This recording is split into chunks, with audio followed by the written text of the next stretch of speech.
आज जिला पुलिस और सीआरपीएफ के समक्ष 23 नक्सलियों ने आत्मसमर्पण किया है। इन 23 नक्सलियों में जो 9 नक्सली है वो 8 लाख के इनामी है। लगभग 11 नक्सली 8 लाख के इनामी है। उनमें से लोकेश जो डीवीसीएम है और अन्य 8 जो है वो बटालियन नंबर 1 जो हिडमा के बटालियन के नाम से जाना जाता है उस संगठन से है।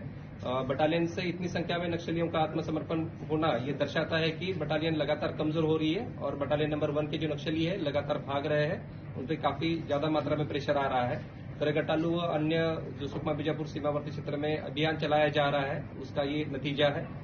उसके अलावा अलग अलग एरिया कमेटी के जिसमें Amdai area committee, Jagargunda area committee, Keralapal area committee, Bijapur के जो कुछ नक्सली है, नारायणपुर के कुछ नक्सली है, इन सभी ने आज आत्मसमर्पण किया है। ये 23 के 23 सभी हार्डकोर नक्सली है।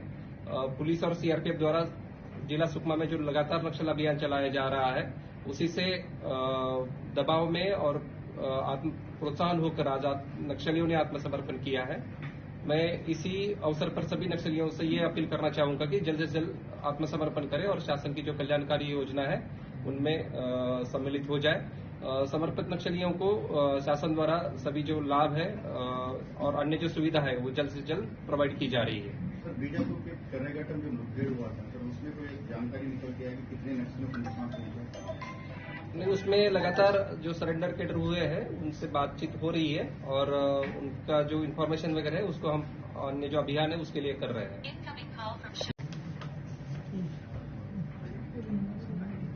आज जिला पुलिस और सीआरपीएफ के समक्ष 23 नक्सलियों ने आत्मसमर्पण किया है। इन 23 नक्सलियों में जो 9 नक्सली है वो 8 लाख के इनामी है। लगभग 11 नक्सली 8 लाख के इनामी है। उनमें से लोकेश जो डीवीसीएम है और अन्य 8 जो है वो बटालियन नंबर 1 जो हिडमा के बटालियन के नाम से जाना जाता है उस संगठन से है। बटालियन से इतनी संख्या में नक्सलियों का आत्मसमर्पण होना ये दर्शाता है कि बटालियन लगातार कमजोर हो रही है और बटालियन नंबर 1 के जो नक्सली है लगातार भाग रहे हैं। उन पर काफी ज्यादा मात्रा में प्रेशर आ रहा है। करेगटालू व अन्य जो सुकमा बीजापुर सीमावर्ती क्षेत्र में अभियान चलाया जा रहा है उसका ये नतीजा है।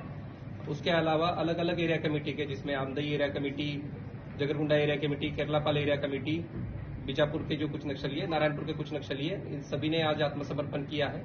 ये 23 के 23 सभी हार्डकोर नक्सली है। पुलिस और सीआरपीएफ द्वारा जिला सुकमा में जो लगातार नक्सल अभियान चलाया जा रहा है उसी से दबाव में और प्रोत्साहन होकर आज नक्सलियों ने आत्मसमर्पण किया है। मैं इसी अवसर पर सभी नक्सलियों से ये अपील करना चाहूंगा कि जल्द से जल्द आत्मसमर्पण करें और शासन की जो कल्याणकारी योजना है उनमें सम्मिलित हो जाए। समर्पित नक्सलियों को शासन द्वारा सभी जो लाभ है और अन्य जो सुविधा है वो जल्द से जल्द प्रोवाइड की जा रही है। सर, बीजापुर के कर्नाटक जो मुठभेड़ हुआ था सर, उसमें कोई जानकारी निकल के आई कि कितने नक्सलियों को नुकसान पहुंचा? नहीं, उसमें लगातार जो सरेंडर कैडर हुए हैं उनसे बातचीत हो रही है और उनका जो इन्फॉर्मेशन वगैरह है उसको हम अन्य जो अभियान है उसके लिए कर रहे हैं।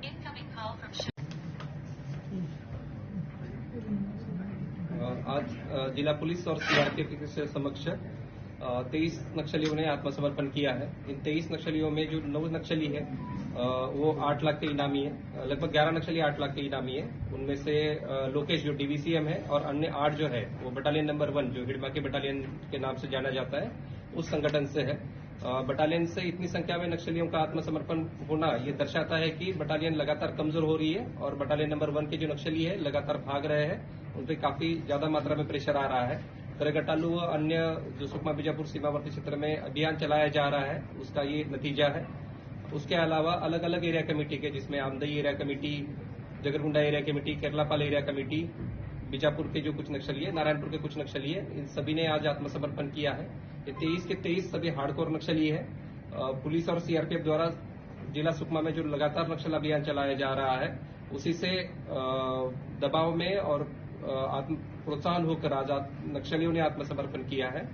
मैं इसी अवसर पर सभी नक्सलियों से ये अपील करना चाहूंगा कि जल्द से जल्द आत्मसमर्पण करें और शासन की जो कल्याणकारी योजना है उनमें सम्मिलित हो जाए। समर्पित नक्सलियों को शासन द्वारा सभी जो लाभ है और अन्य जो सुविधा है वो जल्द से जल्द प्रोवाइड की जा रही है। सर, बीजापुर के कर्नाटक जो मुठभेड़ हुआ था सर, उसमें कोई जानकारी निकल के आई कि कितने नक्सलियों को नुकसान पहुंचा?